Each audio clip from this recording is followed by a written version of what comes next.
Pada video kali ini saya akan membahas 5 cara pengobatan sesuai sunnah Rasulullah. Selain pengobatan ini terbukti ampuh untuk mengobati penyakit, insya Allah kita akan mendapatkan pahala dari sisi Allah Subhanahu wa Ta'ala.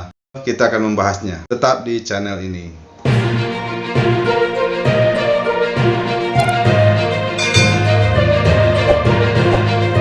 Assalamualaikum warahmatullahi wabarakatuh. Terima kasih sahabat yang terus mengikuti channel Muslimlah Haji. Terima kasih yang sudah subscribe, yang telah menekan tombol lonceng notifikasi, karena dengan demikian sahabat dapat mengikuti inspirasi-inspirasi positif di channel ini. Saya percaya bahwa setiap manusia memiliki inspirasi masing-masing sehingga orang lain dapat belajar dari dirinya.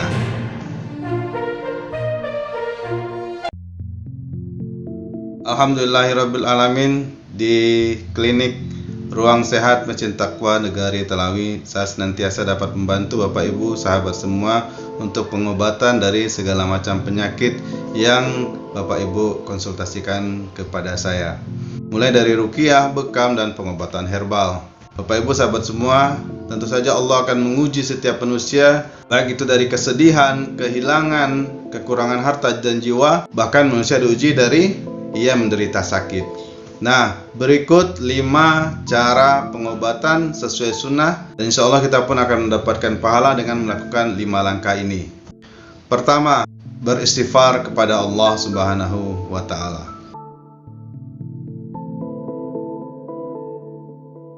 Seseorang yang sakit atau kesedihan yang menderita dirinya, atau kekurangan jiwa, kekurangan harta, tidak lain tidak bukan karena dosa-dosa yang ia lakukan.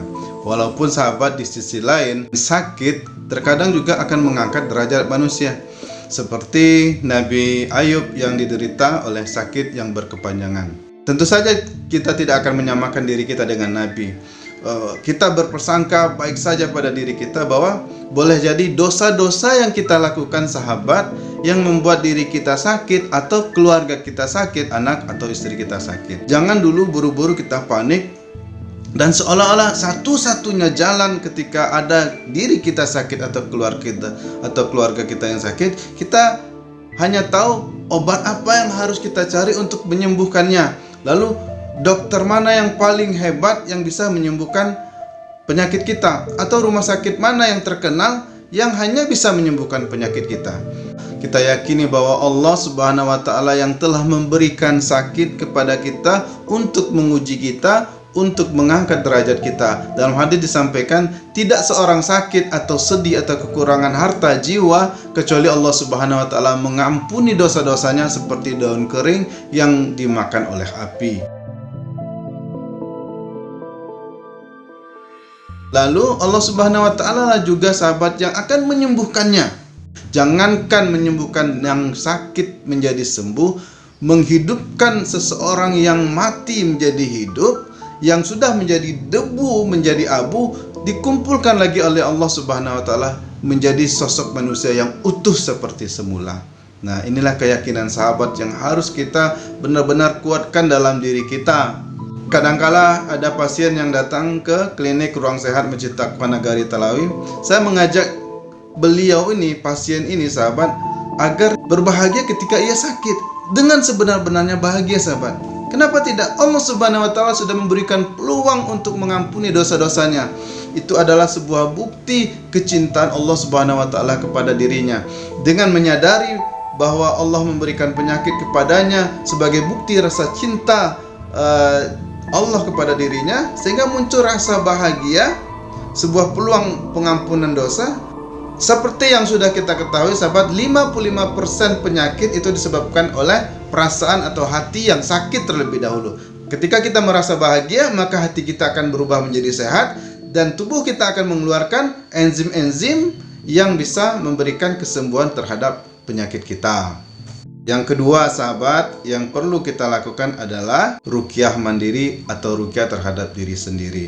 Sebagaimana hadis yang menyebutkan bahwa berobatlah kamu sekalian dengan Al-Quran dan madu. Nah sahabat, apa maksud Al-Quran? Al-Quran adalah membacakan ayat Al-Quran kepada diri yang sakit. Alhamdulillah sahabat, saya sudah mempraktekkannya dalam kehidupan sehari-hari. Ketika diri saya sakit, atau istri sakit, atau anak sakit, pertama yang saya lakukan adalah beristighfar kepada Allah Subhanahu wa taala. Lalu mengambil segelas air, membacakan Al-Fatihah atau ayat-ayat ruqyah ke dalam air tersebut lalu meminumkannya. Ini sesuai juga dengan pengalaman sahabat Rasulullah yang dulu pernah ada orang sakit terkena gigitan binatang berbisa, lalu sahabat ini memberi segelas air putih yang dibacakan Al-Fatihah, dan alhamdulillah orang yang sakit terkena binatang berbisa ini menjadi sembuh. Dan Rasulullah membenarkan sesungguhnya Al-Fatihah dengan segelas air putih dapat menyembuhkan penyakit.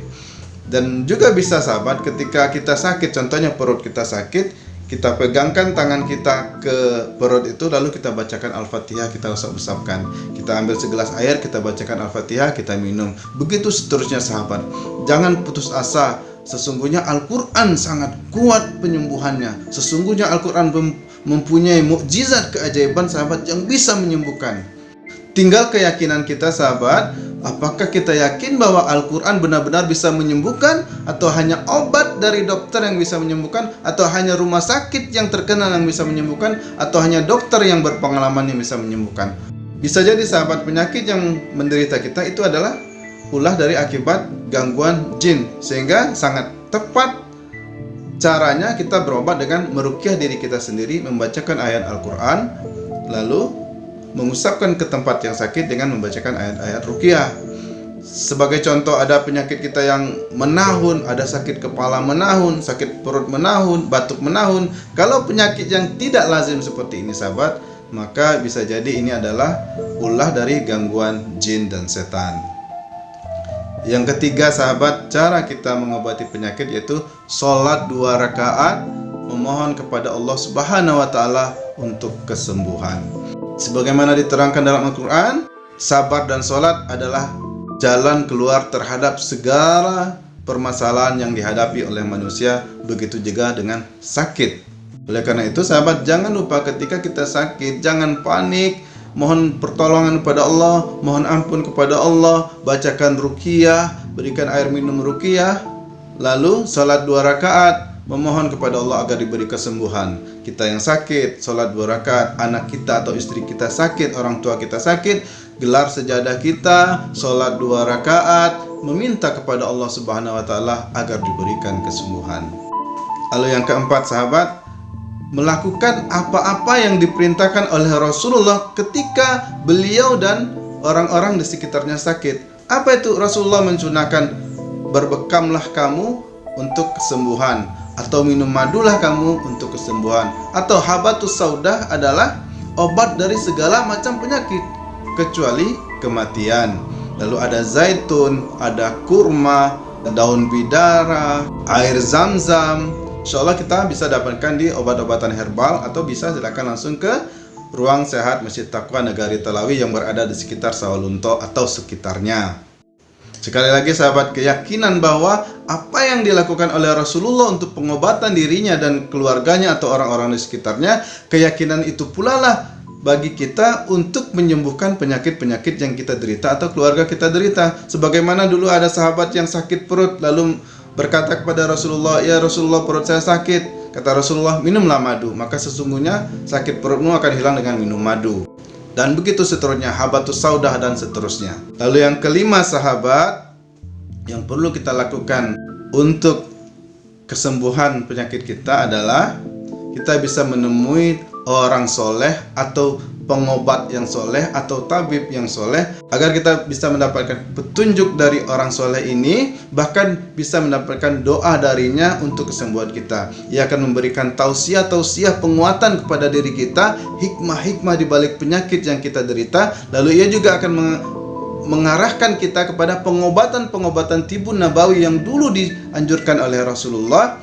Dan sesungguhnya instingnya orang soleh itu insya Allah berkah yang diberikan oleh Allah kepada orang yang soleh. Kita tahu beliau adalah orang yang soleh, terjaga ibadahnya, senantiasa dakwahnya berjalan dengan baik, lalu ia senantiasa memberikan nasihat-nasihat kebaikan kepada masyarakat, insya Allah orang seperti ini sahabat, ia akan diberikan karomah oleh Allah, ia akan diberikan anugerah oleh Allah untuk memberikan kesembuhan kepada orang-orang yang dibantunya. Maka kunci dari kesembuhan penyakit sahabat adalah selalu akan berputar dan berpusat kepada Allah Subhanahu wa taala. Allah lah yang memberikan penyakit kepada kita, Allah juga lah yang akan menyembuhkan penyakit-penyakit kita. Wallahu a'lam bishawab sahabat, mudah-mudahan bermanfaat.